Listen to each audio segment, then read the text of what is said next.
You on stage with a human rights activist. What does Bitcoin have anything to do with human rights? Isn't it just about investment? Not for me. I mean, for me, that like Bitcoin changes absolutely everything. And what I'm drawn to the most about it is the ethos, is what it represents, is how the conditions that created it are so rare and so special and so precious, and I don't think there's anything more important in my lifetime to work on, and I don't think there's anything more enabling for people around the world. Everyone in this room should be proud. This is this community. They can come after me, they can come after any individual, I'll die on this hill, but they can't stop this idea, and all the individuals, everyone in this room is gonna fight for what's right, and this is why we're all here, and it's so important, and I hope you all can get out the shower and look yourself in the mirror and say, you're improving humanity, and don't you dare let anyone tell you otherwise. Oh yeah, get ready, we're gonna delve into an epic discussion between Jack Mallers, the Strike CEO, orange-pilled El Salvador, We're covering the debut of Jack's new podcast, Money Matters, where he sat down with none other than Jack Dorsey for a conversation covering a wide range of compelling topics. Today, we're gonna focus on a burning issue that lies at the heart of our nation, how the government and central banks have shattered the soul of our nation through relentless money printing and the erosion of the middle class. Let's explore the transformative power of Bitcoin, a force that not only promotes but is vital as the hardest money ever created or discovered to achieving world peace. Get ready as we unravel destructive monetary policies, but also the revolutionary potential of Bitcoin in reshaping our future. Let's get it. Yeah, this idea that America as a culture, as a set of ideals, as a government, almost hasn't been able to do what, in my opinion, maybe you'd be uncomfortable saying this, did, which is like you went on this path, then like stopped and you were like, this isn't good. And like, this isn't freedom, principled, moral, and you turned around. And then it's almost like you like found things like Bitcoin and Nostr, like all of this like new chapter of your life. Going back to Jack, I know myself, I have experienced and witnessed the incredible impact of Bitcoin on individuals, and it's truly remarkable. One aspect that caught my attention was how Bitcoin has the power to lower people's time preference. By embracing this peaceful revolution, individuals are learning the power of patience, discipline, and delayed gratification. It's as if they are discovering a whole new way of approaching life and finances. In this process, I couldn't help but draw a parallel to the foundations of the once great American dream, like Jack was referencing. Bitcoin and the principles that built our nation are intertwined. Both of them embody the spirit of freedom, equality, and the pursuit of prosperity. As people embrace Bitcoin, they are reclaiming control over their financial destinies, breaking free from systemic constraints and forging a path towards a brighter future for all. It's truly inspiring to witness the transformation unfold. Now let's get into more of this discussion. Like, I think the burden has to be on the code. It has to be on the policy, and the policy has to be the code. And like, people can contribute to movements of that, but ultimately the market will decide what is the best policy, and the code will reflect that. And anything less than that is just going to come with some sort of compromise. You're making a compromise, and those compromises might be okay as long as you're willing to accept those compromises. Right now, like if you're using Twitter, you're willing to accept the compromise that there is a single person that ultimately controls all the policy and the execution of such, and his decisions rule. And that's a fine compromise to make. But it's not the world that I want to live in. And it's not the world that I think is necessarily fair to anyone, to him, to the people using it, or anyone around it. So, like, if you truly want to complain about the architecture of the public square, change it. and that's the permissionless nature of a Bitcoin or of a Nostr. You actually have the potential to change it. And you can put it out in the market and people might like it more. And then, you win. But most importantly, the whole protocol wins. Everyone in the protocol, every other competing client wins as well. where you just can't have that model with the current incarnation of a Facebook or a Twitter. The revolutionary nature of Bitcoin lies not only in its technology, but also in the fact that its laws are embedded in code. And this is what they were hitting on. This ingenious design, it eliminates the potential for human error, a characteristic that has plagued our leaders and individuals throughout history, just as the principles embedded in the Declaration of Independence and the Constitution of the U.S. have been compromised over time. Bitcoin presents a stark contrast. Its decentralized nature and immutable rules create a system that operates on unwavering principles, untainted by personal agendas or fallible judgments. Bitcoin, in a way, offers us a glimpse of what could have been if our leaders and historical figures had always lived up to the ideals they proclaimed, the ideas that were put on paper. It serves as a reminder that true progress can emerge when we build systems that transcend human limitations and uphold the principles of fairness, transparency, and accountability. Bitcoin's emergence as a force for change reflects our collective desire for a more just and reliable foundation to navigate the complexities of our modern economy. If you like look back at history, and like it's impossible for any of this to be right or wrong, but there's like a decent claim to make that the Bank of England funded World War I in like a weird way. Like, oops, we didn't use pledged gold, we just did credit. Yep. And it created the momentum to like fuck shit up. Yep.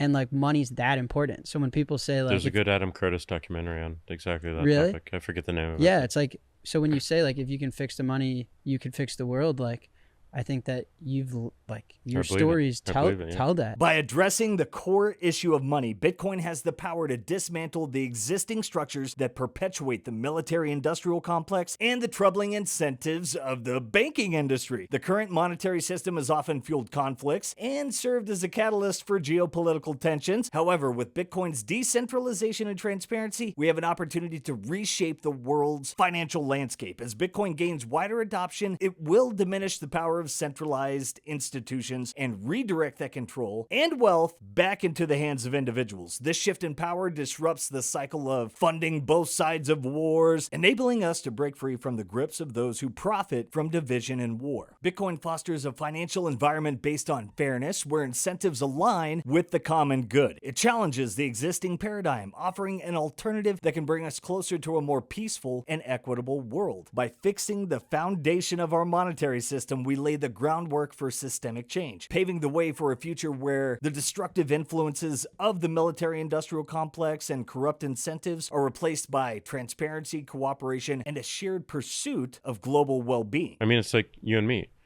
Some would say we're competitors, and it's interesting that we're working on this common protocol, this common carrier, in that everything I do for Bitcoin with my company, everything my company does, I think benefits you. Does. And everything that you do with your company for Bitcoin, for self-interested reasons, and also for Bitcoin, benefits me. And that's a very, very unique model. And I think you can extend that model to social media and to all media. And I think you can extend that model to private communication, like what Simplex is trying to do. So, like, that's fascinating. We can actually get back to the early ideals of the internet, which are truly fundamentally decentralized. I really liked this talk about Bitcoin and competition. Bitcoin's ecosystem thrives on this somewhat paradoxical concept of cooperative competition, reshaping the way we perceive economic interactions in a Keynesian MMT world. In this world, individuals and entities engage in a symbiotic dance where their pursuit of self-interest intertwines with collective progress. While participants strive to maximize their own gains, they also contribute to the overall strength and resilience of the network. Bitcoin's decentralized nature enables a collaborative environment where competition becomes a catalyst for innovation and improvement. As various actors compete to provide superior products and services within the Bitcoin ecosystem, they inherently enhance the value and utility of the entire network. Rather than engaging in cutthroat rivalries that stifle progress, participants actively collaborate, share knowledge, and build upon each other's advancements. This cooperative competition nurtures an ecosystem of trust, where the success of one participant may benefit the entire community. By embracing this paradigm, Bitcoin has unleashed a very powerful force that fosters not only individual growth, but also the collective evolution of financial systems. Through its unique combination of competition and cooperation, Bitcoin invites us to reimagine the possibilities of collaborative endeavors, reminding us that sometimes our greatest achievements often have emerged when we unite to pursue shared goals. Just so people understand, the government can't create gold out of thin air. Yeah. Which is a huge property of the money, which is why it was so important. Yeah, is that if they couldn't get the gold from the people, then they couldn't get any. Yeah. But if you switch it and you're like, well, it's based on pounds and we issue pounds, then whether I like it or not, they're going to take wealth from me by inflating shit. Like take COVID, for example. Actually, here's a question I'll ask you. In March 2020, if the government issued COVID bonds and said, Jack, I need your life savings to rush a vaccine out because there's this thing we don't totally understand. I personally would have been like, I'm not giving you my fucking savings. Like, I can't tell if this is a weird version of the flu or if it's going to kill us all. Yep. But like, we should learn more and relax. Yeah. But instead, the government created an insane amount of monetary stimulation and just took from me, robbed from me. Now my dream home is 50% more expensive. My eggs are more expensive. My life is more expensive. The dollars that I had in my savings that they could have asked me for now are worth significantly less. It's no longer voluntary. It's the same thing. Yeah. And it's the lack of empathy that you talk about as well, right? Like human empathy is built in that, like, no, I want to contribute my life savings to this effort, to this war, to my government, to my country. It's permissionless, but the wrong kind of permissionless. They don't need your permission to take from you. Is that what you think happened, though? Is that like the Bank of England changed from a Mother Nature, like gold has restrictions based on chemistry, based on Mother Nature, and they flipped it to government credit. Government credit can take from you whether you like it or not. And then you just become on a war path where you're constantly in war. It's profit seeking. And you're under a lot of pressure because you're operating under so much debt and credit. Yeah. And then you kill the soul of your country.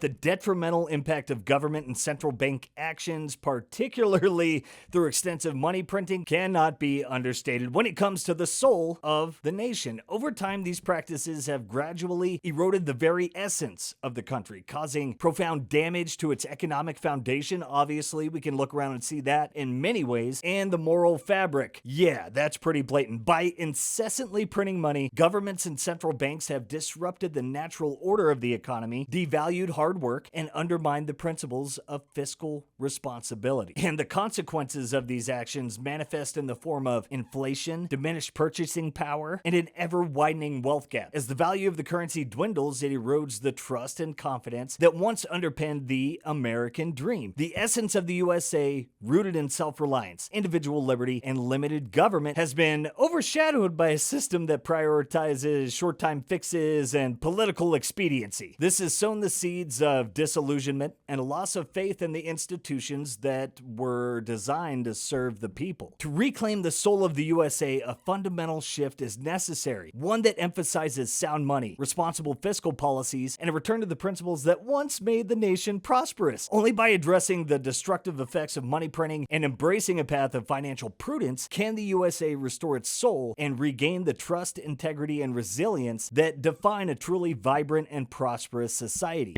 Obviously, the world is changing, and we have our own government looking into like CBDCs and these central bank digital currencies, and obviously there's going to be some policies within those that not everyone appreciates. After this conversation, if people don't understand the danger in that, right? Like, yeah, I imagine that most people don't understand the danger. Well, in they that. should watch this. I think that'd be clear. But all you have to do is just point to China. You have a central bank digital currency in China that the government can expire at any point. Yeah. If they want to increase spending in the economy, they just say like your money's about to expire in a week. Yeah. Everyone goes out to spend it because otherwise it's worthless. These are the capabilities that digital money enable. And if we are not aware of what those policies are or who, more importantly, makes those decisions, it's that to me is the biggest threat to freedom. Yeah. It's not just like that is speech. That is action, and that's everything. And I hope people are paying attention to the lowest levels, which money is. It's even lower than speech in many cases, because it's how I eat ultimately, and how I feed my family and whatnot. And if that's compromised, and we have to put all of our trust into these central organizations that have unelected officials to make the right decisions, again, it's not necessarily even fair to them. I don't even know if they have negative intent. They're doing what they think is best for, probably selfishly themselves, and also for the government that they serve. And that might not be the full picture they need. I mean, I just don't think people understand money generally. Yeah. Like, I agree. Yeah. Like, it's everywhere. And it's interesting, like, it's so emotional. It's a very emotional concept. Every single person in the world has felt the concept of money at some point in their life, and always has also felt bad about it. Like, just think about that. Like, everyone has felt bad about money at some point in their life. And why is that? I mean, there's a bunch of reasons why, but certainly the systems that we've created that are the concept of money help create that feeling. And I think we have a chance of enabling people to feel to feel good, if not great, about money. And I think that's what a path Bitcoin presents. It's not a full road, and it's not a full answer, but it's a tool and a step along the way towards that. Oh yeah, good old slavery token CBDCs by design would enable central banks and governments to have unprecedented visibility into individuals' financial transactions and activities. This level of surveillance poses a threat to privacy and can lay the groundwork for a dystopian future where every financial move is monitored and controlled by authorities. The very essence of a CBDC, with its centralized nature and direct government oversight, could pave the way for a tyrannical state that exercises excessive control over you. This concentration of power leaves little room for dissent or economic autonomy and stifles innovation and individual freedoms. Furthermore, the introduction of a CBDC raises questions about the potential for censorship and selective exclusion from the financial system based on political and ideological grounds. Now, over time, you start looking at what Satoshi made, and who knows what Satoshi's political leanings were. I mean, you can probably infer, or what Satoshi's ideas around the world were. You can infer some other things. But Satoshi was very, very careful to not lean too heavily in any one particular direction, stayed very on point around code as policy. And as time went on, people came into the space and they brought their own ideals, like the Austrian economist and the libertarians, and this technology, this idea of code as policy, this transparent proof of work system, fitted those theories and fitted that mindset. And as you keep going forward, you look at like this hammer that you have in Bitcoin and all the nails around you, and maybe the issues with the Fed are one such nail, and maybe the military-industrial complex is another such nail. Maybe world peace is another such nail because of X, Y, and Z reasons. So I don't think Bitcoin causes world peace, but I do believe that the ideals behind it, this shared policy, this clear law that can be read by anyone and altered and brought to the market as an alternative for people to decide if they like or not, is really, really important to get to world peace. And I think those ideas and ideals built in and continuing to evolve within Bitcoin are really, really important. So it's not what got me to Bitcoin, but it's certainly what keeps me there. It's possible that Bitcoin has emerged as a powerful catalyst for world peace, promising to dismantle the shackles of central bank and state tyranny perpetuated through the Cantillon effect. The revolutionary nature of Bitcoin lies in its ability to provide a decentralized and fair financial system untethered from the manipulations of the privileged few. By eliminating the Cantillon effect, where newly created money benefits a select few at the expense of the populace, Bitcoin promotes economic equality and empowers individuals all over the globe. Through its transparent and immutable ledger, Bitcoin ensures that no single entity can control or manipulate the money supply for their own gain. This disruption of the existing monetary paradigm undermines the power structures that thrive on inequality and oppression. By promoting financial sovereignty and autonomy, Bitcoin empowers individuals to take control of their own destinies, breaking them free from the grips of centralized authorities. As more individuals embrace Bitcoin, it builds a global community that transcends borders, fostering cooperation, collaboration, and mutual respect. By providing an alternative to the current system, Bitcoin offers a pathway to a future where world peace becomes not just an ideal, but maybe a tangible reality. As we journey forward, let us recognize the transformative potential of Bitcoin in reshaping our world, ending the grip of central bank and state tyranny, and paving the way for a more just, equitable, and peaceful future for all. Strike, myself, and Bitcoin at large has nothing to do with SBF and FTX. I mean, it's nothing other than absolutely disgusting and malicious crime. In the same way that someone can go hijack a car down the street from my house, that has nothing to do with Bitcoin either. Unfortunately, it's just an extreme level of criminal activity, crime, and fraud. However, I think a really important point to make is that the world is finally starting to realize that there's Bitcoin and there's everything else. The way I like to describe the crypto industry and blockchain is it's an arbitrage on the trend. I mean, humanity really found its stride in inventing Bitcoin. Money is the most valuable market good we have in any market. It's nucleus to a functioning society.